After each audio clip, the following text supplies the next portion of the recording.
Okay, so I know the title card said we're going to talk about alkenes, but maybe instead we should just watch the latest Marvel trailer and you guys can see my reaction to it.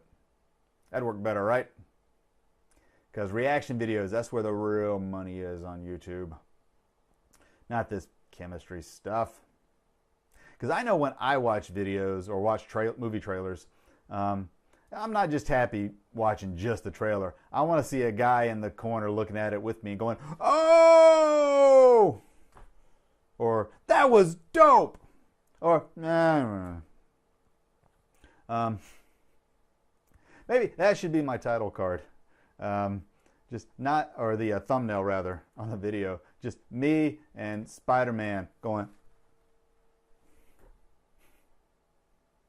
I've toyed around with the idea of doing a reaction video to one of my older videos, and just like me in the corner and me in the corner just going, oh God, I don't know what I was doing here. Boring! No. Yeah, probably not. All right. I need something, though. I need a hook to make these things really take off. What about drunk chemistry? Because there's this drunk history that shows pretty cool. Maybe drunk chemistry. I just I have a six-pack and then try to teach you guys something. I've never actually taught drunk before. That might be interesting. I have taught hungover once. It was back in grad school. There was a Thursday night football game on one of those ESPN games, and I had an 8 a.m. recitation section the next morning that I had to TA, and I don't really remember much, either the night or the next morning, but I do have this memory of just me spending most of the hour really trying to hold that whiteboard up and looking down most of the time. And there was the only moment I really remember is there's a time where I ask, any questions? Kind of just like that. And I remember the look everybody gave me, where we all knew at that moment that I really wasn't in the best of places. I don't know why I remember that. That was like 20 years ago. Holy shit, that was like 20 years ago. More than 20 years ago. Oh my God.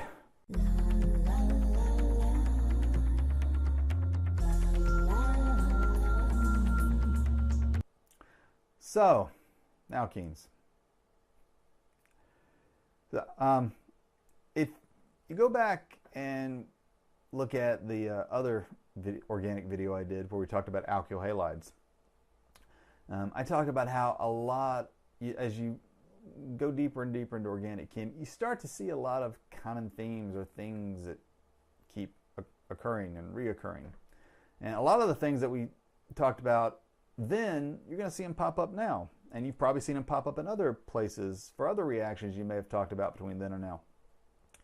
And again, like I said back in the alkyl halide video, the quicker you pick up on, or notice these sort of recurring themes, the easier it is to learn this stuff, and it becomes a lot easier than trying to memorize every single reaction and mech that gets thrown at you during this course in Organic 2 or later on. Look at it this way. I mean, a lot of you folks, play an instrument or two. Maybe you play guitar. You're one of those folks that has your acoustic guitar out on the lawn and you play whatever 2 or 3 songs that chicks dig or dudes dig or whatever you're into. As you start to learn how to play the instrument, like as you start to learn guitar, you start to pick up on things like maybe the 1-4-5 progression, and that makes it easier to learn other songs down the road, or even you might even get to the point where you hear a song and you think, oh yeah, he's a C, G, D, or he's switching between E and A and D, and stuff like that. Or maybe you're into video games. After a while, you don't need the tutorial anymore. Okay, yeah, left trigger, aim, right trigger, shoot. Or you start off in a room. There's a light down the way. They want you to go toward there. or a bunch of enemies are coming out of this hallway. They probably want me to go this way. Yeah, something similar can sort of kind of happen with organic chemistry if you just give yourself the time and put in the work to learn some of these simple little things. So, for example, the first reaction we'll talk about is what we call an alcohol dehydration. So, like the name implies, you take an alcohol, and if you heat it up in an acid solution, acidic solution, usually sulfuric acid will work. And remember, a triangle is a common way to symbolize heat in a chemical equation. In a math equation, it means change. In chemical equations, it means heat. Sometimes you use 2 triangles to represent a lot of heat. 3 triangles, that's sorority. And I don't know if you tell a tridelt you're really, really hot, whether or not they'll get the joke. For them, it might just be Tuesday.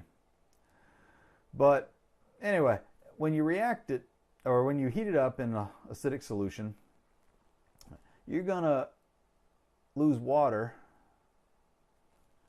and in the form of, or by that hydroxyl and a hydrogen on a neighboring carbon, which we sometimes call a beta carbon. The carbon with hydroxyl is sometimes called an alpha carbon. Those terms pop up in other places as well. But you lose water and you get your alkene. So the way this mechanism, or the way this reaction works, is from what we call a elimination mechanism, for probably obvious reasons.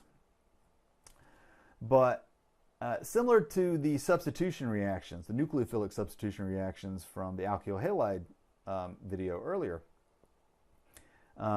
secondary and tertiary alcohols go by a slightly different mechanism than primary alcohols.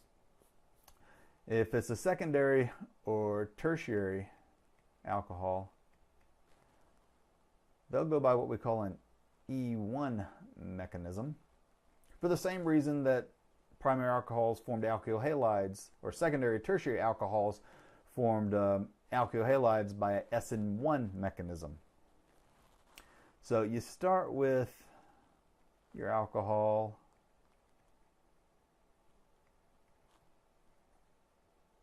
and oops, let me put a hydrogen there.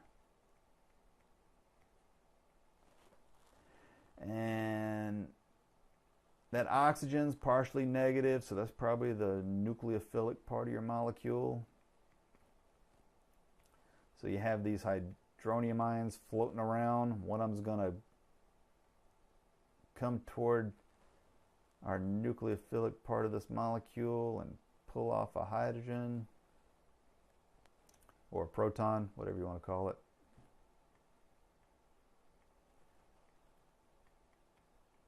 To form your alkyl oxonium ions that we saw before in the alkyl halide video.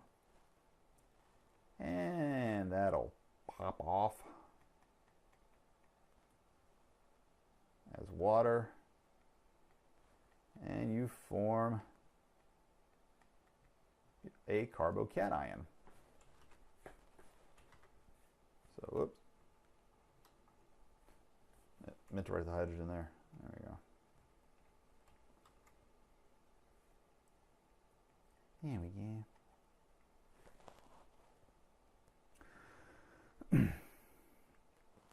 So this was our rate determining step. So that's where the 1 comes from in E1, kind of like before with the SN1 mechanisms. The rate determining step is unimolecular or has just one reactant.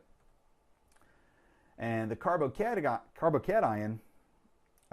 tertiary and secondary carbocations, they're fairly stable, so they can hang around a bit because of that inductive effect that we talked about before, getting electrons from neighboring carbons. But carbon, right now, this carbon only has 6 electrons. It wants 8. Like a T-Rex, it doesn't want to be fed. It wants to hunt. So it's looking around, it wants some more electrons. It looks to its neighboring carbons and said, I want some electrons, help me out, bro. The carbon says, sure, bro.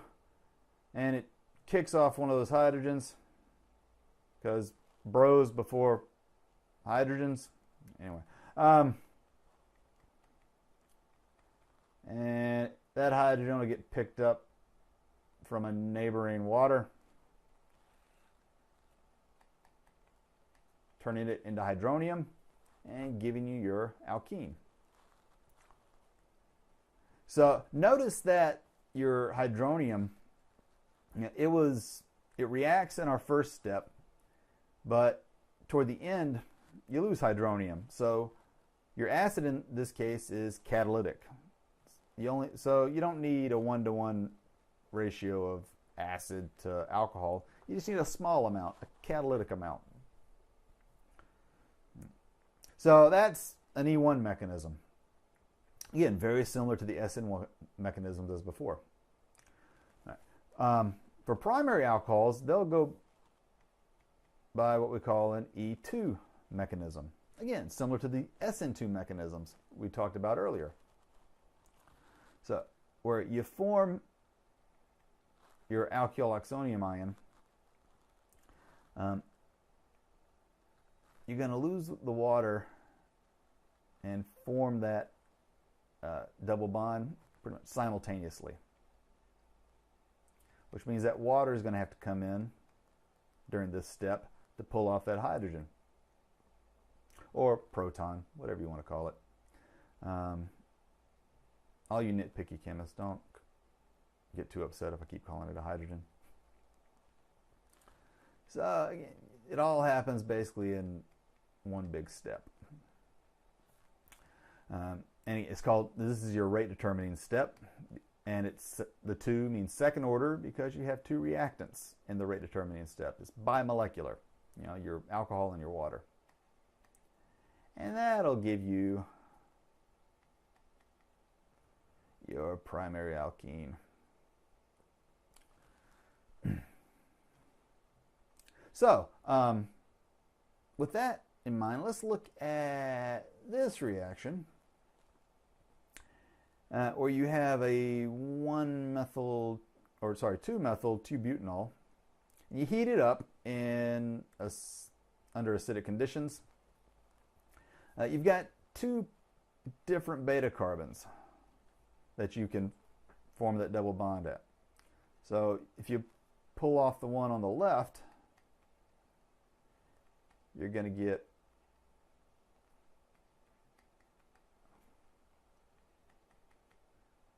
two-methyl 1-butene, or 2-methyl-but-1-ene, if you like saying it that way. I kind of like it the first way. If the second beta carbon is the one that you lose the hydrogen and form that multiple bond, you're going to get 2-methyl 2-butene.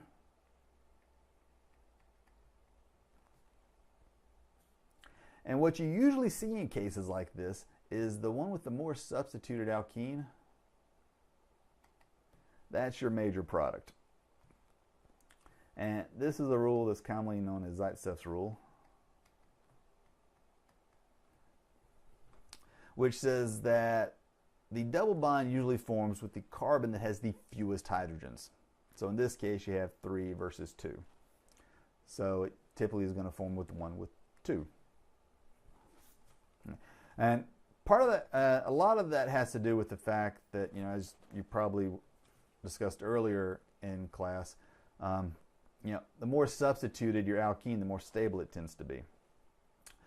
For very similar reasons that the carbocations were more stable, or more substituted carbocations were unstable. The inductive effect from neighboring carbons.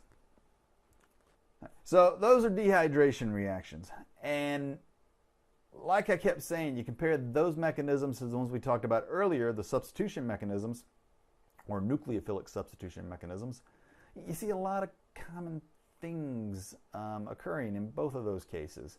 And you're going to see a lot of these and similar things occurring in future reactions as you progress through the course.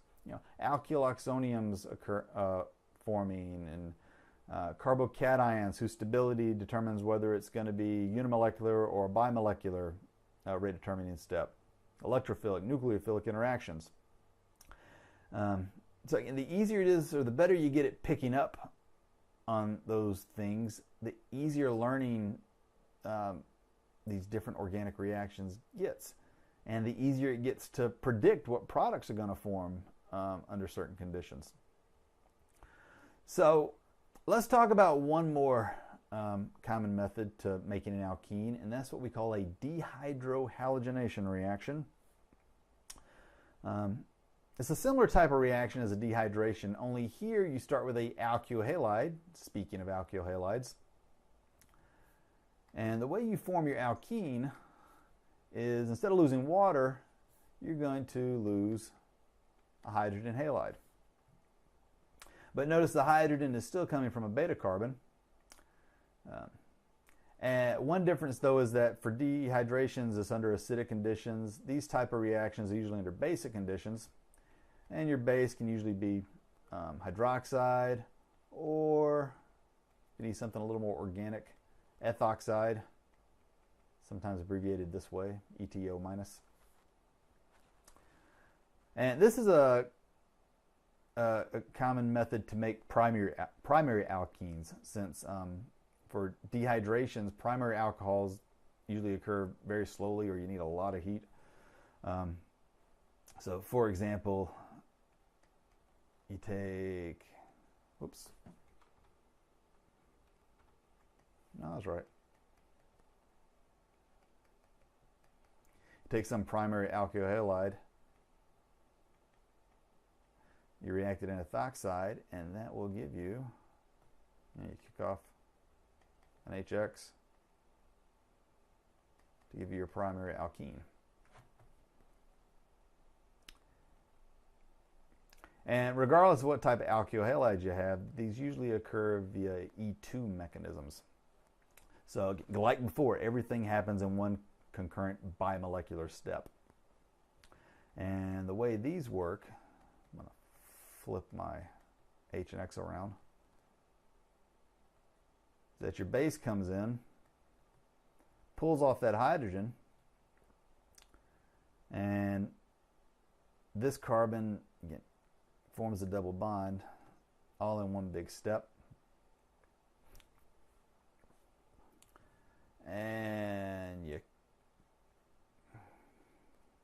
And so again, it's bimolecular because you have two reactants, your base and your alkyl halide. And see if I got, no, yeah.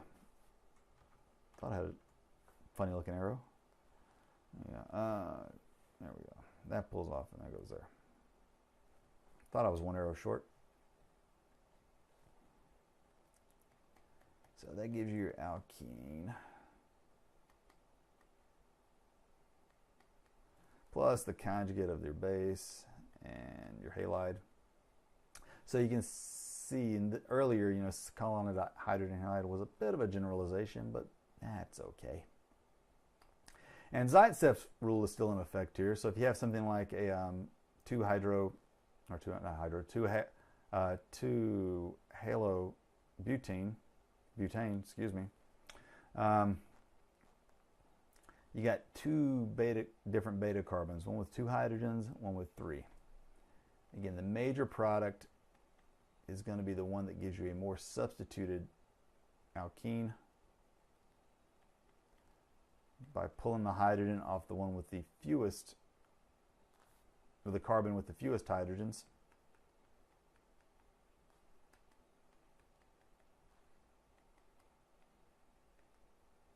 So of your two possibilities, again, the more substituted one will be your major product.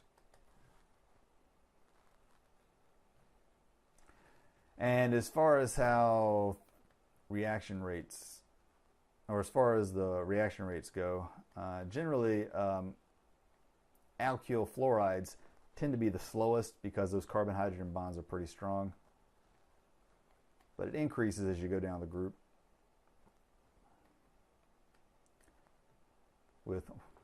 That's okay. With alkyl iodides being the quickest reactions. So, there you have it. So, thanks for tolerating this mess of a video. Actually, I guess it won't be that bad once I edit it, but I had to do a couple of takes toward the end. But that's okay. So, I'll see you next time, guys.